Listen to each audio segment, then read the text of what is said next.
हाँ तो नमस्कार दोस्तों, आप सभी का देव क्लासेस बूंदी ऑनलाइन प्लेटफॉर्म में आपका स्वागत है। आपका हार्दिक अभिनंदन है। मैं धारा सिंह गुर्जर। देखिए दोस्तों, हम आगे पढ़ते हैं। अपने पिछली कक्षा में पढ़ा था राजस्थान की प्राचीन सभ्यताएं।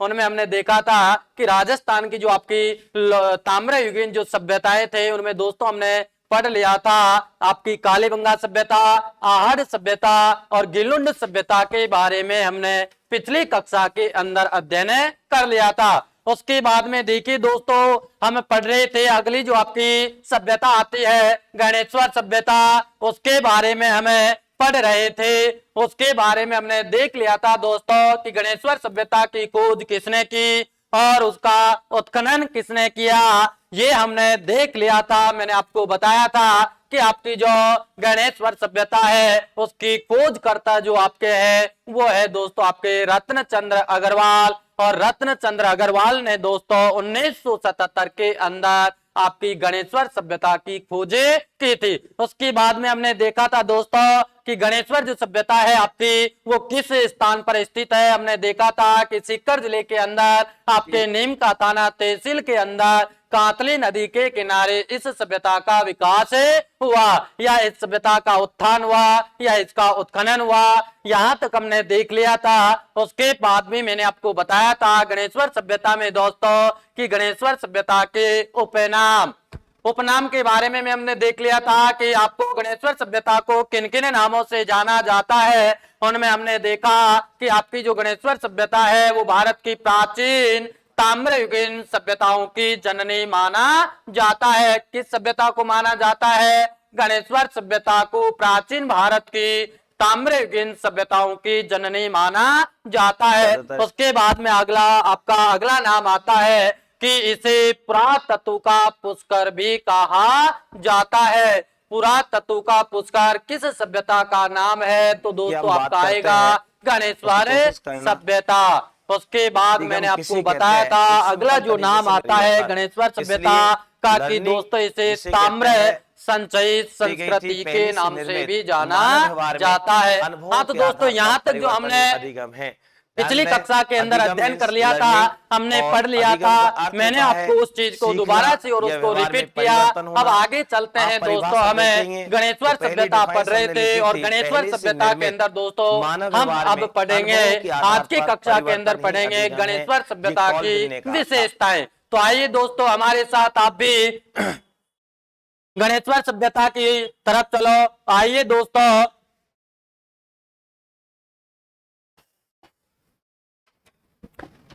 देखते हैं दोस्तों गणेश्वर सभ्यता की विशेषता। ये आपकी गणेश्वर सभ्यता की विशेषता, ध्यान रखना।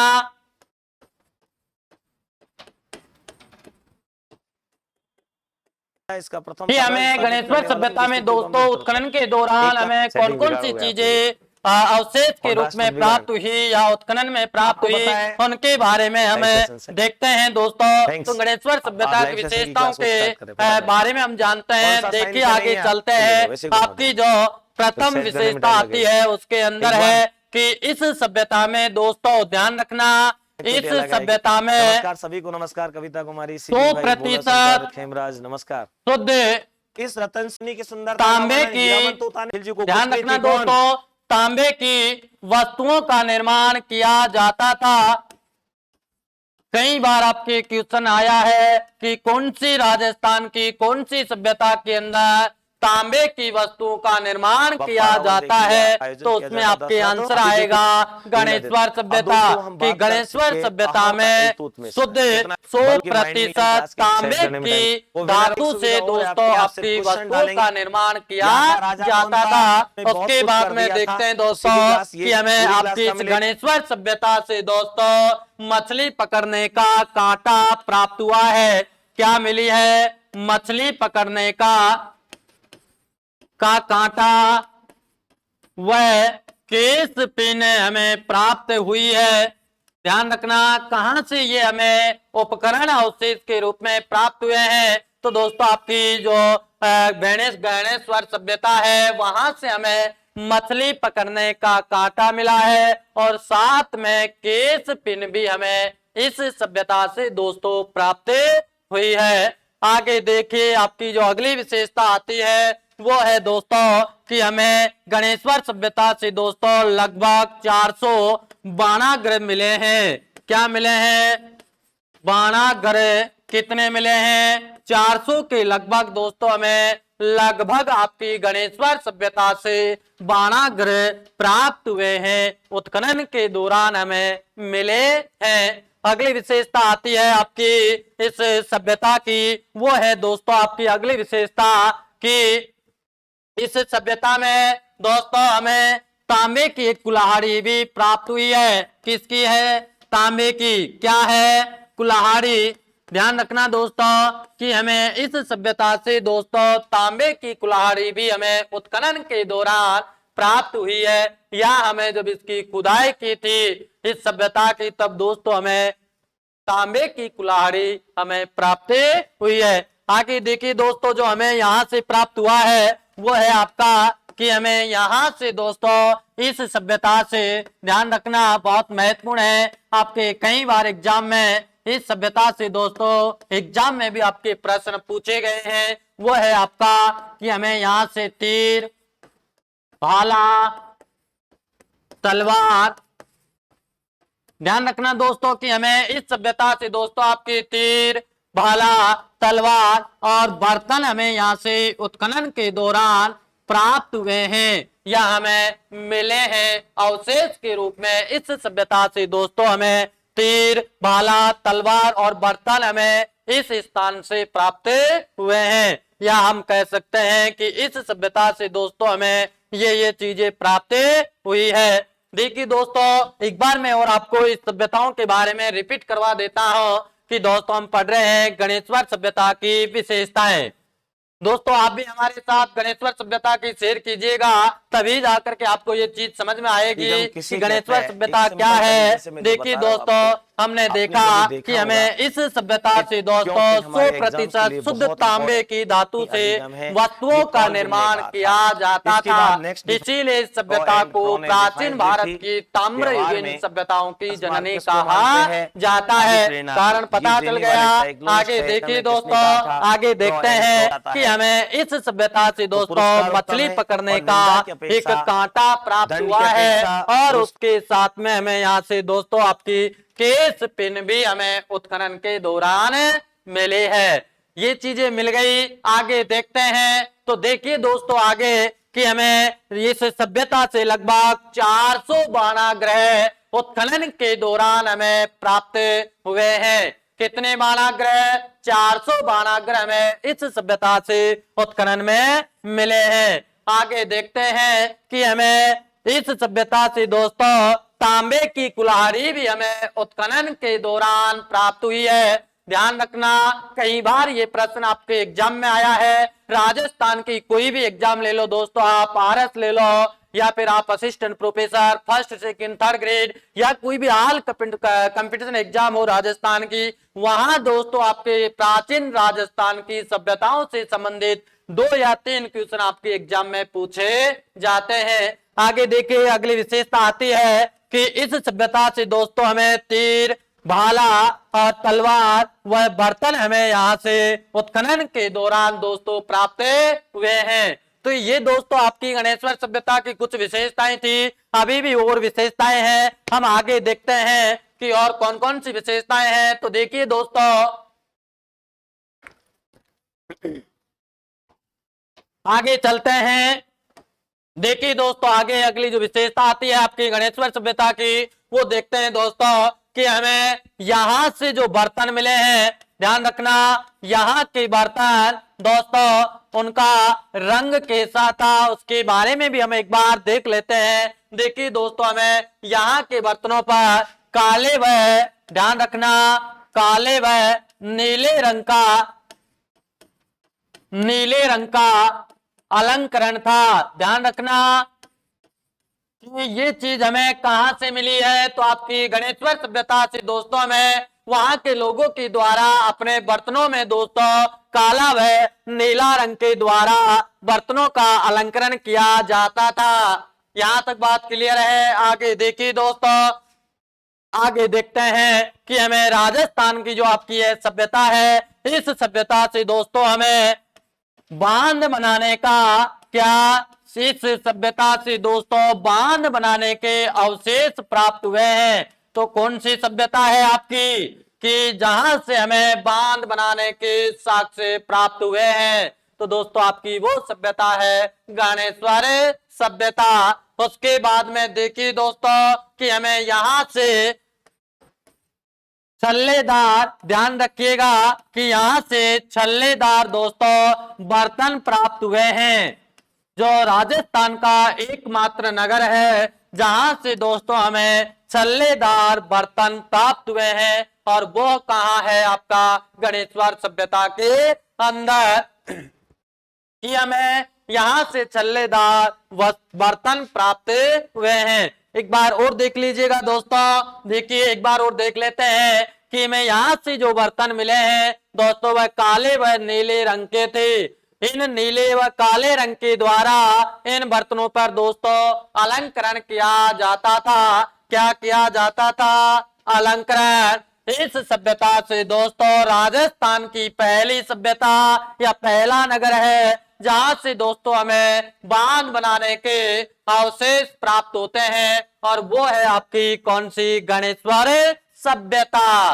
उसके बाद में कि हमें यहाँ के जो बर्तन प्राप्त हुए हैं उन बर्तनों में दोस्तों छल्लेदार बर्तनों के भी हमें अवशेष प्राप्त हुए हैं। तो दोस्तों ये थी आपके गणेश्वर सभ्यता की कुछ विशेषताएं जो हमने अच्छी तरीके से इन्हें विशेषताओं को देख लिया है, पढ़ लिया है और हमने समझ लिया है। अब आपकी जो अगली सभ्यता आती है वो है दोस्तों आपकी बालाथल सभ्यता। कौन सी? बालाथल सभ्यता। तो आइए दोस्तों अब हम गणेश्वर से सीधे बालाथल की यात्रा करते हैं। देखिए दोस्तों आपकी अगले सभ्यता बालाथल।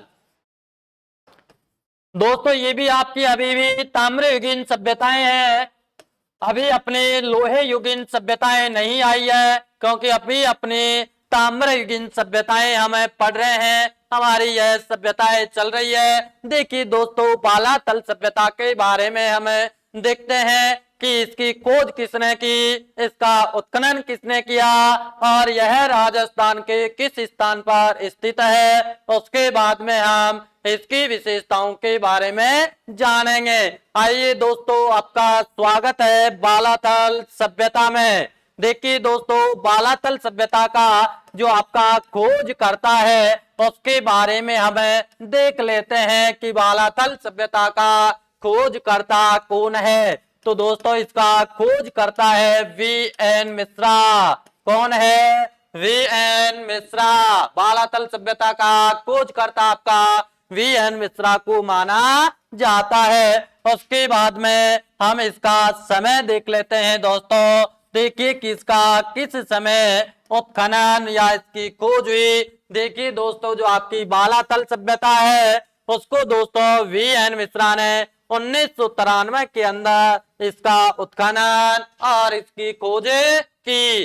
उसके बाद में दोस्तों अगली जो बात आती है वो है आपका स्थान, कि आपकी यह सभ्यता राजस्थान में किस स्थान पर स्थित है, या इस देश के अंदर आपकी यह सभ्यता किस राज्य में किस जिले के अंदर स्थित है, उसके बारे में हमें देखते हैं। देखिए दोस्तों कि आपकी जो यह सभ्यता है वो राजस्थान के, ध्यान रखना, राजस्थान के उदयपुर जिले में, कौन से जिले में? उदयपुर जिले में दोस्तों आपके उदयपुर जिले की दोस्तों बल्लभ, कौन सी? बल्लभ नगर तहसील में, कौन सी दोस्तों? बल्लभ नगर तहसील के, ध्यान रखना, बल्लभ नगर तहसील के दोस्तों एक गांव है, तहसील के कौन सा गांव है? देखते हैं दोस्तों आपकी जो बालाथल सभ्यता है वो आपकी इस तहसील के कौन से गांव में है। तो वो है दोस्तों आपका ऊटाला गांव। कौन सा गांव? आपकी यह सभ्यता इस गांव के अंदर विकसित हुई। ध्यान रह जाएगा। देखिए दोस्तों, मैं एक बार और दोबारा से इसको आपको समझा देता हूं। हम इसको एक बार दोबारा से देख लेते हैं। तो आइए दोस्तों, हम इसको देखते हैं। देखिए दोस्तों, हम बालातल सभ्यता पढ़ रहे हैं। हमारे राजस्थान की ताम्रयुगीन सभ्यताओं में सबसे महत्वपूर्ण सभ्यता आपकी यह मानी जाती है। तो हम उसी सभ्यता के बारे में पढ़ रहे हैं। देखिए दोस्तों, आपकी जो बालातल सभ्यता है, इसका जो खोज करता है वो है आपके वीरेंद्रनाथ मिश्रा। कौन है? वीरेंद्रनाथ मिश्रा। उसके बाद में हम समय आता है कि इसकी किस वर्ष खोज हुई। तो समय है दोस्तों आपका 1993। कितना समय है? 1993। 1993 में वीएन मिश्रा के द्वारा बालातल सभ्यता की खोज हुई थी। उसके बाद में दोस्तों हमने देखा कि आपकी जो बालातल सभ्यता है वो कहाँ पर स्थित है। हमने देखा कि राजस्थान के उदयपुर जिले की बल्लभनगर तहसील में एक गांव पड़ता है ऊठाला। ऊठाला गांव के अंदर आपकी यह सभ्यता स्थित है। तो यहां तक आपके समझ में आ गया होगा। तो अब हम आगे चले दोस्तों, तो आप भी आ जाइए हमारे साथ और चलिए दोस्तों आगे देखते हैं कि आपकी जो बालातल सभ्यता है उसके अंदर की क्या है और क्या नहीं है। देखिए दोस्तों, आपकी बालातल सभ्यता, बालातल सभ्यता की विशेषताएं क्या देख रहे हैं? बालातल सभ्यता की विशेषताएं देखिए दोस्तों, देखते हैं कि आपकी जो बालातल सभ्यता है उसके अंदर कौन कौन सी विशेषताएं हैं। तो हम इसके बारे में, इसकी विशेषताओं के बारे में बहुत अंदर से हम इसकी विशेषताओं को देखते हैं, इसको पढ़ते हैं। तो आप भी देखिए दोस्तों, आइए हमारे साथ देखते हैं कि जो इसकी विशेषता है वो कि दोस्तों सबसे पहले बात करते हैं कि इस सभ्यता के लोग, ध्यान रखना, इस सभ्यता के लोग दोस्तों कृषि करना, कृषि के साथ दोस्तों पशुपालन करना और पशुपालन के साथ दोस्तों आखेट करना, ये चीजें इस सभ्यता के लोगों ने दोस्तों सीख ली थी। या हम कह सकते हैं दोस्तों कि आपकी जो बालातल सभ्यता है, बालातल सभ्यता के जो निवासी थे, जो लोग थे, उन लोगों के द्वारा दोस्तों कृषि, पशुपालन और आखेट करना वो लोग जानते थे। ध्यान में रह जाएगा। आगे देखते हैं अगली विशेषता के बारे में। देखिए दोस्तों, अगली आपकी विशेषता आती है बालातल सभ्यता की कि यहाँ के लोग दोस्तों, देखना, यहाँ के लोग दोस्तों कपड़ा बनाना, ध्यान रखना, यहाँ के लोग दोस्तों कपड़ा बनाना, ध्यान रखना, मैं जो चीजें बोल रहा हूं कि यहाँ के लोग दोस्तों कपड़ा बनाना, वह मिट्टी के बर्तन बनाना जानते थे। ध्यान रखना, मिट्टी के बर्तन बनाना जानते थे। बर्तन बनाना, ध्यान रखना कि किस सभ्यता के लोग दोस्तों कपड़े बुनना जानता था और मिट्टी के बर्तन बनाना जानता था। तो दोस्तों देखते हैं आपकी जो बालातल सभ्यता के लोग थे वो दोस्तों कपड़ा बनाना या कपड़ा बुनना, ध्यान रखना, एक ही बात है कि इस सभ्यता के लोग दोस्तों कपड़ा बुनना जानते थे और मिट्टी के बर्तन बनाना भी जानते थे। अगली बात आती है, तो देखते हैं दोस्तों कि इस सभ्यता में दोस्तों या इस सभ्यता के निवासी, ध्यान रखना, इस सभ्यता के लोग दोस्तों तांबे धातुओं की या तांबे धातु के उपकरणों का प्रयोग करते थे। ध्यान रखना कि हमें बालातल के लोगों से यह भी जानकारी प्राप्त होती है कि इस सभ्यता के लोग दोस्तों तांबा धातु के उपकरणों का प्रयोग करते थे या औजारों का प्रयोग करते थे। देखिए दोस्तों, जो आपके तांबे की जो उपकरण है वो इस सभ्यता के कौन कौन से हैं, कि कौन कौन से उपकरण इन्होंने तांबे के बनाया, वो है दोस्तों आपका कि कुल्हाड़ी। क्या है? कुल्हाड़ी। कि इस सभ्यता के लोग तांबे की कुल्हाड़ी, चाकू, ध्यान रखना, तांबे की कुल्हाड़ी, चाकू, चाकू के साथ में दोस्तों उस्तरा, चाकू के साथ दोस्तों उस्तरा, और उस्तरे के बाद में बात आती है कि इस सभ्यता के जो लोग थे दोस्तों आपके, वो छेनी, क्या? छेनी। छेनी के साथ दोस्तों एक और चीज आती है कि वो इस सभ्यता के लोग जानते थे बाण का फलक। क्या है अगला? बाण का फलक। ध्यान रखना, बाण का फलक। कि इन वस्तुओं का निर्माण इस सभ्यता के लोग दोस्तों तांबे धातु से करते थे। एक बार दोबारा देख लीजिएगा, हम इसको एक बार दोबारा देख लेते हैं। हम देख रहे हैं बालातल सभ्यता की विशेषता। तो विशेषता में देखिए दोस्तों, सबसे पहले हमने देखा कि इस सभ्यता के लोग दोस्तों आपके कृषि करना और पशुपालन करना और आखेट करना भी इस सभ्यता के लोगों ने सीख लिया था। उसके बाद में बात आती है कि इस सभ्यता के लोग दोस्तों कपड़ा बुनना और कपड़े बुनने के साथ मिट्टी के बर्तन बनाना भी इस सभ्यता के लोगों ने सीख लिया था, या इन सभ्यता के लोगों को ये काम आते थे। उसके बाद में देखिए दोस्तों कि इस सभ्यता के जो लोग थे आपके, वो तांबा धातु के उपकरणों का प्रयोग करते थे, या हम कह सकते हैं कि इस सभ्यता के लोग तांबा के जो औजार थे उनका प्रयोग करते थे। उसके बाद में हमने देखा कि कौन कौन से इन्होंने तांबे के उपकरणों का प्रयोग किया।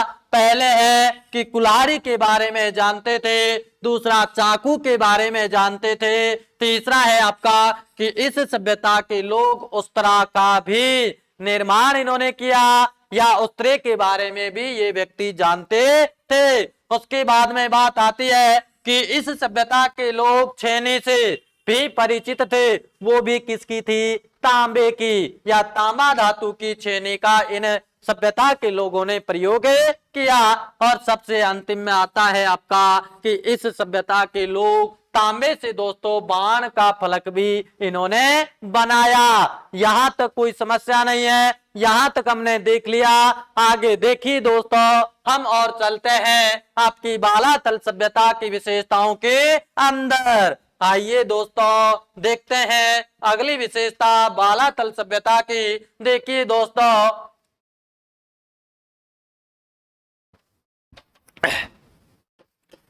अगली देखते हैं कि हम यहाँ के मृद भांड या बर्तनों के बारे में देख लेते हैं कि बालातल सभ्यता के सभ्यता में से में उत्खनन के दौरान कौन कौन से बर्तन हमें प्राप्त हुए हैं, उसके बारे में हमें देख लेते हैं। तो देखिए दोस्तों, आइए कि हमें इस सभ्यता से दोस्तों ध्यान रखना, इस सभ्यता से चमकदार बर्तन प्राप्त हुए हैं। ध्यान रखना, कैसे बर्तन मिले हैं? चमकदार बर्तन हमें इस सभ्यता से प्राप्त हुए हैं। उसके बाद में दोस्तों यहाँ के जो बर्तन थे, ध्यान रखना, यहाँ के बर्तनों का रंग कैसा था? ना एक बार देखिए, आप बताइए कि यहाँ के बर्तनों का रंग कैसा था। देखिए दोस्तों, मैं ही बता देता हूं आपको। देखिए यहाँ के जो बर्तन थे या इस सभ्यता के जो बर्तन थे, उन बर्तनों का रंग था दोस्तों काला व लाल रंग के बर्तनों का प्रयोग इस सभ्यता के लोगों के द्वारा किया जाता था। आ गया याद कि इस सभ्यता के लोगों के द्वारा किस रंग के बर्तनों का प्रयोग किया जाता था? लाल व काले रंग के बर्तनों का प्रयोग इस सभ्यता के लोगों के द्वारा किया जाता था। यहाँ तक कोई समस्या नहीं है। आइए अगली विशेषता हम देखते हैं। देखिए दोस्तों कि हमें इस सभ्यता से ध्यान रखना, या इस सभ्यता के बर्तनों पर दोस्तों, इस सभ्यता के बर्तनों पर दोस्तों सफेद रंग के चित्र मिलते हैं। ध्यान रखिए, कौन से रंग के चित्र मिल रहे हैं? सफेद रंग के चित्र प्राप्त होते हैं। किस सभ्यता से? आपकी बालातल सभ्यता से दोस्तों हमें सफेद रंग के चित्र भी इस सभ्यता के बर्तनों पर प्राप्त होता है। अगली विशेषता आती है दोस्तों कि यहाँ के जो निवासी थे या यहाँ के लोगों के द्वारा, दोस्तों ध्यान रखना, लोगों के द्वारा बर्तनों का निर्यात किया जाता था। राजस्थान का एकमात्र नगर है आपका कि बर्तनों का निर्यात किस सभ्यता के लोग करते थे, ध्यान रखना, तो वो है आपके बालातल सभ्यता के लोग अपने बर्तनों का भी निर्यात करते थे। तो यहां तक कोई समस्या नहीं। अगली विशेषता देखते हैं। देखिए दोस्तों, जो आपकी अगली विशेषता आती है कि हमें बालातल सभ्यता से दोस्तों दुर्ग के अवशेष, ध्यान रखना, क्या मिल रहा है? दुर्ग के अवशेष भी प्राप्त होते हैं।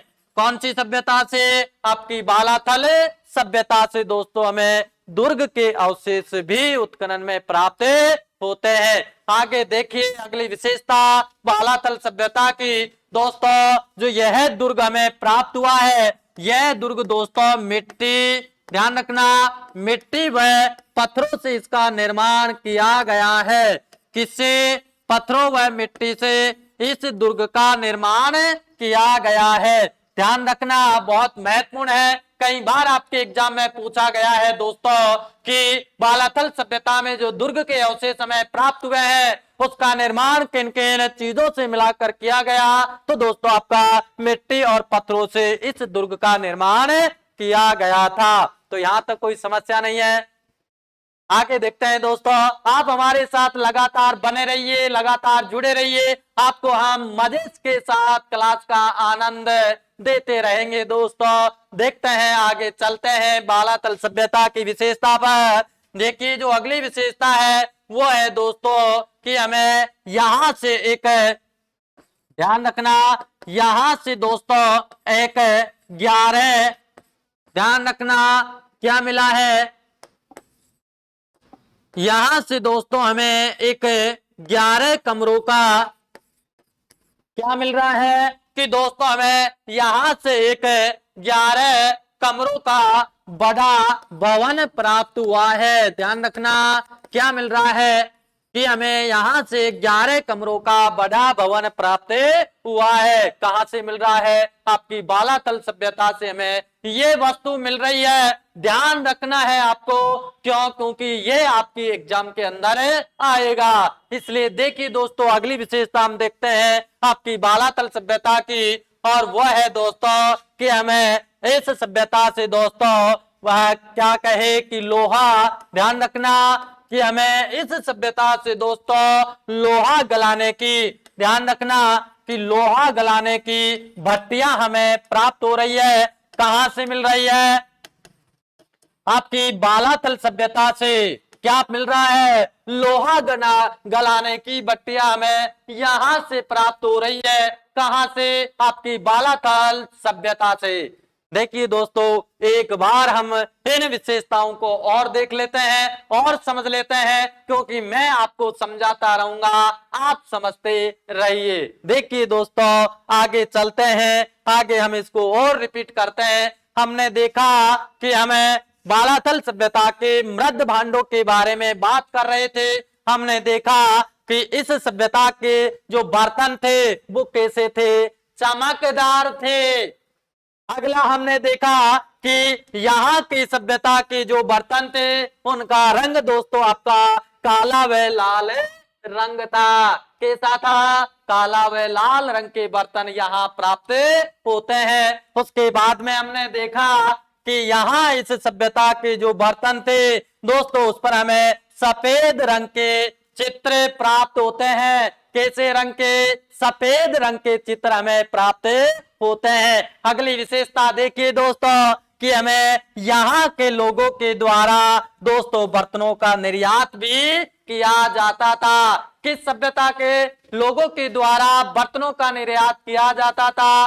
बालातल सभ्यता के लोगों के द्वारा बर्तनों का निर्यात किया जाता था। आगे देखते हैं कि दोस्तों हमें इस सभ्यता से दुर्ग के अवशेष भी प्राप्त होते हैं। और वो दुर्ग किससे बना था? आपका मिट्टी और पत्थरों से इस दुर्ग का निर्माण किया गया था। यहाँ तक क्लियर है? आगे देखिए कि हमें यहाँ से दोस्तों एक आपका 11 कमरों का बड़ा भवन हमें कहां से मिला है? आपकी बालाथल सभ्यता से। क्या मिला है? 11 कमरों का एक बड़ा भवन हमें कहां से मिला है? बालाथल सभ्यता से। अंतिम विशेषता है इसकी, देखिए दोस्तों कि हमें इस सभ्यता से दोस्तों लोहा गलाने की भट्टियां भी प्राप्त हुई है। और ये आपकी बालाथल सभ्यता पूरी।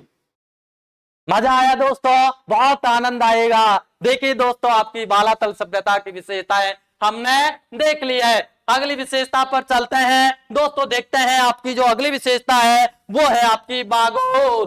कौन सी? बागोर सभ्यता। तो बागोर सभ्यता के बारे में हम देखते हैं दोस्तों।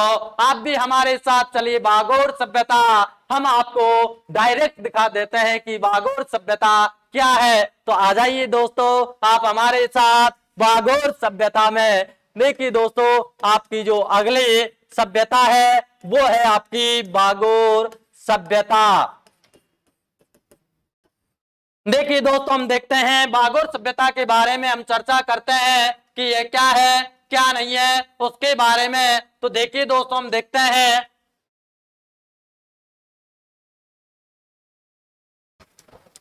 बागोर सभ्यता। बागोर सभ्यता के बारे में देखते हैं कि हम सबसे पहले इसका खोजकर्ता देखते हैं कि आपकी बागोर सभ्यता को किसने खोजा, उसके बारे में हम देखते हैं। तो देखिए दोस्तों हमारी बागोर सभ्यता को भी वी.एन. मिश्रा ने खोजा। कौन था व्यक्ति? वी.एन. मिश्रा। इस व्यक्ति ने इस सभ्यता की खोज की। उसके बाद में देखा दोस्तों कि इसका समय कौन सा है। वी.एन. मिश्रा ने इसको किस समय खोजा? तो समय है दोस्तों आपका 1967 से 1968 के बीच में वी.एन. मिश्रा ने इस सभ्यता को खोजा। ये बात हो गई आपके इस समय की। उसके बाद में देखते हैं कि यह हमारे राजस्थान में, ध्यान रखना दोस्तों कि हमारे राजस्थान में किस स्थान पर स्थित है उसके बारे में हम जानते हैं। तो आइए दोस्तों हम देखते हैं कि यह आपकी बागोर सभ्यता कहाँ स्थित है। आपकी बागोर सभ्यता दोस्तों हमारे राजस्थान के कहाँ है? राजस्थान के दोस्तों भीलवाड़ा जिले में। ध्यान रखना कौन से जिले में? भीलवाड़ा जिले में दोस्तों। भीलवाड़ा जिले की दोस्तों आपकी मांडल तहसील में। कौन सी तहसील में? मांडल तहसील में दोस्तों। कौन सी नदी है? नदी है आपकी कोठियारी नदी। इस नदी के किनारे आपकी बागोर सभ्यता है। ध्यान रह जाएगा। आगे देखते हैं दोस्तों। आगे देखिए, देखते हैं हमने यहां तक देखा, एक बार वो दोबारा देख लीजिएगा। हम दोबारा देख लेते हैं इस चीज को। देखिए दोस्तों हमें पढ़ रहे हैं आपकी बागोर सभ्यता। बागोर सभ्यता के अंदर हमने देखा कि इसका जो खोज करता था आपका वो कौन था दोस्तों? वी.एन. मिश्रा। कौन था? वी.एन. मिश्रा। मिश्रा ने इसकी खोज कब की दोस्तों? 1967-68 में। उसके बाद देखा दोस्तों कि यह सभ्यता हमारे राजस्थान में कहाँ स्थित है। तो हमने देखा कि राजस्थान के दोस्तों भीलवाड़ा जिले में, भीलवाड़ा जिले की दोस्तों मांडलगढ़ तहसील में कौन सी नदी है? कोठियारी नदी है। यहां तक आ गया समझ में? आगे देखिए बहुत आनंद आएगा, हम आपको आनंद देंगे। देखिए दोस्तों आगे चलते हैं। अब हम आपकी बागोर सभ्यता की विशेषता पर। आप भी आ जाइए बागोर। देखते हैं दोस्तों बागोर की विशेषता। देखिए विशेषता, विशेषता बागोर सभ्यता की विशेषता। बागोर सभ्यता की विशेषता कि आपकी जो बागोर सभ्यता है उसकी विशेषता के बारे में हम देखते हैं दोस्तों कि आपकी बागोर सभ्यता की कौन कौन सी विशेषताएं हैं उसके बारे में हमें देखते हैं कि आपकी बागोर की जो सभ्यताएं हैं उसके बारे में हमें अच्छी तरीके से देखते हैं कि सभ्यता कौन कौन सी है और क्या क्या विशेषता इसकी है उसके बारे में देखते हैं। सबसे पहले हम बात करते हैं आपके इस सभ्यता के उपकरणों में या विशेषताओं में पाषाण कालीन। कौन सी? पाषाण कालीन विशेषताओं के बारे में हमें देख लेते हैं कि आपके कौन कौन से इसकी विशेषता है। देखिए दोस्तों, हमें इस बागोर सभ्यता से ध्यान रखना, बागोर सभ्यता से दोस्तों हमें मध्य पाषाण काल के उपकरण प्राप्त हुए हैं। ध्यान रखना, मध्य पाषाण काल के उपकरण भी हमें प्राप्त हुए हैं। कहां से? बागोर सभ्यता से। किस काल के? अपन को पाषाण काल के उपकरण प्राप्त हो रहे हैं। ध्यान रखना दोस्तों, बहुत महत्वपूर्ण है। उसके बाद में देखते हैं आगे विशेषता आती है कि दोस्तों आपकी जो पाषाण, अगली बात करते हैं कि हमें आपका जो नगर है बागोर, दोस्तों इस बागोर नगर को पाषाण उपकरणों का, क्या? पाषाण उपकरणों का, ध्यान रखना, उपकरणों का औद्योगिक नगर कहा जाता है। ध्यान रखना, यह बहुत महत्वपूर्ण है और आपकी एग्जाम में पूछा गया है कि राजस्थान के किस नगर को पाषाण उपकरणों का औद्योगिक नगर कहा जाता है? बागोर को। देखिए दोस्तों अगली विशेषता, दोस्तों हमें बागोर से संसार का ध्यान रखना बहुत महत्वपूर्ण है। संसार का सबसे प्राचीनतम, संसार का सबसे प्राचीनतम क्या प्राप्त हुआ है? बागोर से। दोस्तों हमें संसार का सबसे प्राचीनतम पशुपालन का अवशेष हमें प्राप्त हुआ है। कहां से? आपके बागोर से। ध्यान में रह जाएगा। देखिए दोस्तों आगे हमें संसार में पहली बार जो पशुपालन के अवशेष प्राप्त हो रहे हैं, कहां से मिले हैं? राजस्थान के बागोर सभ्यता से हमें ये चीज प्राप्त होती है। संसार का सबसे प्राचीनतम पशुपालन के अवशेष। ध्यान रखना, कई बार आपकी एग्जाम में पूछा गया क्वेश्चन है, बहुत महत्वपूर्ण है, इसीलिए आपको ध्यान में रखना होगा।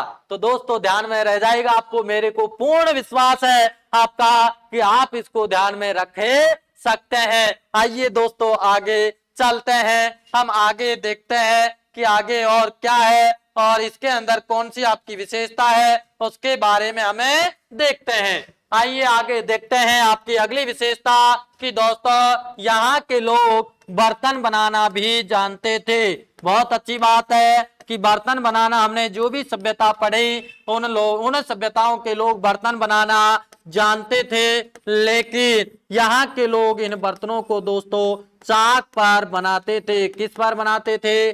चाक पर बनाते थे। बहुत अच्छी बात है कि इस सभ्यता के लोग बर्तन बनाने के साथ साथ चाक से उन बर्तनों का निर्माण करते थे। आगे देखते हैं अगली विशेषता कि दोस्तों हमें बागोर से आभूषण भी प्राप्त हुए हैं। क्या मिले हैं? आभूषण। कि बागोर से हमें आभूषण के अवशेष भी प्राप्त हुए हैं। उसके बाद में हमने देखा कि दोस्तों हमें बागोर से, ध्यान रखना कि बागोर से दोस्तों हमें 14 प्रकार की क्या मिली है? 14 प्रकार की कृषि करने का अवशेष प्राप्त होता है। कहां से? आपके बागोर से दोस्तों हमें 14 प्रकार से कृषि करने के अवशेष प्राप्त हो रहे हैं। तो आपको ध्यान में रखना होगा कि राजस्थान की कौन सी सभ्यता है जहां से हमें 14 प्रकार की खेती करने के अवशेष हमें प्राप्त होते हैं। उसके बाद में देखिए दोस्तों कि बागोर सभ्यता जो थी, यहाँ के मकान दोस्तों किससे बनाए जाते थे? ध्यान रखना, यहाँ के जो मकान थे दोस्तों उनका निर्माण पत्थरों से किया जाता था। किससे किया जाता था? पत्थरों से किया जाता था। बहुत महत्वपूर्ण है कि बागोर सभ्यता के मकानों का निर्माण किससे किया जाता था? पत्थरों से इसका निर्माण किया जाता था। उसके बाद में देखिए दोस्तों अगली जो विशेषता आती है, इसकी अगली विशेषता ये है आपके, चलो एक बार यही देख लेते हैं, आगे एक आध विशेषता और है, आगे देखते हैं एक बार और, इसको दोबारा से आप समझिएगा, दोबारा से मैं इसको रिपीट कर देता हूं। हमने बागोर सभ्यता देख रहे हैं, बागोर सभ्यता की विशेषता देख रहे हैं, उसके अंदर हमने देखा पाषाण काल से संबंधित विशेषता। पाषाण काल में देखा कि दोस्तों बागोर से जो भी उपकरण हमें प्राप्त हुए हैं आपके, वो मध्य पाषाण काल के माने जाते हैं। ध्यान रखना होगा क्योंकि बहुत महत्वपूर्ण है, कई बार राजस्थान के एग्जाम के अंदर ये क्वेश्चन आपका बहुत बड़े तरीके से पूछा गया है। आगे देखिए कि दोस्तों हमें इस नगर को पाषाण उपकरणों का औद्योगिक नगर भी कहा जाता है। कौन सा नगर है? बागोर को दोस्तों पाषाण काल का औद्योगिक नगर भी कहा जाता है। उसके बाद में देखिए दोस्तों संसार का सबसे प्राचीनतम पशुपालन के अवशेष कहां से मिल रहे हैं? बागोर से। कहां से? बागोर से। क्या मिल रहा है? संसार का सबसे प्राचीनतम पशुपालन के अवशेष। उसके बाद इस सभ्यता के लोग बर्तन बनाना जानते थे, लेकिन बर्तन कहां बनाए जाते थे? चाक पर बर्तन बनाए जाते थे। उसके बाद में दोस्तों यहाँ के निवासी आभूषण बनाना भी जानते थे। बागोर से दोस्तों हमें 14 प्रकार की कृषि करने का उल्लेख प्राप्त होता है, या हमें अवशेष प्राप्त होता है कि आपके बागोर सभ्यता के लोग 14 प्रकार की कृषि किया करते थे। ध्यान में रह जाएगा, बहुत महत्वपूर्ण है, कई बार आपके एग्जाम में भी पूछा जाता है। अगली विशेषता आती है कि यहाँ के लोग मकान किससे बनाते थे? पत्थरों से इनका मकानों का निर्माण किया जाता था। आगे देखिए और आपकी बागोर सभ्यता की विशेषता है। यहां तक आपके समझ में आ गया होगा। चलते हैं दोस्तों आगे बागोर की तरफ, आप भी आ जाइए हमारे साथ, चलते हैं बागोर की विशेषता पर। देखिए दोस्तों आपकी बागोर सभ्यता के जो विशेषता है उनमें अगला आता है कि इस सभ्यता में दोस्तों ध्यान रखना कि इस सभ्यता में दोस्तों 3 स्तरों के, ध्यान रखना 3 स्तरों के अवशेष प्राप्त होते हैं। कौन से सभ्यता में 3 स्तरों के अवशेष प्राप्त होते हैं? बागोर सभ्यता से। कहां से? बागोर सभ्यता से। अगली आपकी विशेषता है कि दोस्तों हमें यहां से उत्खनन में या फिर बागोर के अंदर जो टीला हमें उत्खनन किया, जिस टीले का हमने उत्खनन किया दोस्तों उस टीले का नाम था महासतियों का टीला। क्या नाम था? महासतियों का टीला। ध्यान रखना बहुत महत्वपूर्ण है कि बागोर सभ्यता में किस टीले का उत्खनन किया? महासतियों के टीले का उत्खनन किया। आगे देखिए दोस्तों, आगे अगली विशेषता जो आती है वो देखिए दोस्तों कि बागोर में, बागोर को दोस्तों या इस सभ्यता को ध्यान में रखना, इस सभ्यता को दोस्तों आदिम, ध्यान रखना कि इस सभ्यता को दोस्तों आदिम संस्कृति का संग्रहालय कहा जाता है। क्या कहा जाता है? कि आदिम संस्कृति का संग्रहालय कहा जाता है। ध्यान में रखना बहुत महत्वपूर्ण है, कई बार आपके एग्जाम में पूछा है। तो ये आपकी बागोर सभ्यता की विशेषता थी। देखिए और दोबारा मैं आपको बता देता हूं। देखिए दोस्त, इस सभ्यता को दोस्तों कितने अवशेष, कितने स्तरों के अवशेष प्राप्त हुए हैं? 3 स्तरों के अवशेष हमें इस सभ्यता से प्राप्त होते हैं। इस सभ्यता में जिस टीले का उत्खनन किया उस टीले का नाम क्या था? महासतियों का टीला। क्या था दोस्तों? महासतियों का टीला। उसके बाद में इस सभ्यता को दोस्तों आदिम संस्कृति का संग्रहालय कहा जाता है। ये आपकी दोस्तों बागोर सभ्यता की विशेषता थी। आगे देखते हैं आपके आगे जो विशेषता आती है, आगे जो आपके सभ्यताएं आती है उसके बारे में देखते हैं दोस्तों। देखिए दोस्तों, मैंने राजस्थान की आपकी प्रमुख प्राचीन सभ्यताओं के बारे में बहुत विस्तार से मैंने आपको अध्ययन करवाया। अब मैं आपको राजस्थान की कुछ सभ्यताओं, जो प्रमुख सभ्यताएं हैं, उनके मैं नाम लिखवा देता हूं और इधर मैं जिले आपको बता देता हूं। देखिए दोस्तों, आगे हमें देखते हैं प्रमुख सभ्यता। ध्यान रखना, सभ्यता और जिला लिख भी लेना दोस्तों साथ के साथ में। देखिए, आपकी जो पहली आती है प्रमुख सभ्यता में ओजियाना, ओजियाना, और दूसरी जो आती है आपकी वो है बेटा लाचूरा। क्या है?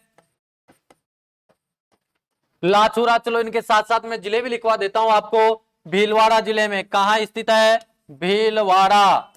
दोनों आपकी एक ही जगह स्थित है। उसके बाद में देखिए दोस्तों, आपका अगला नंबर आता है झाडोल। कौन सा?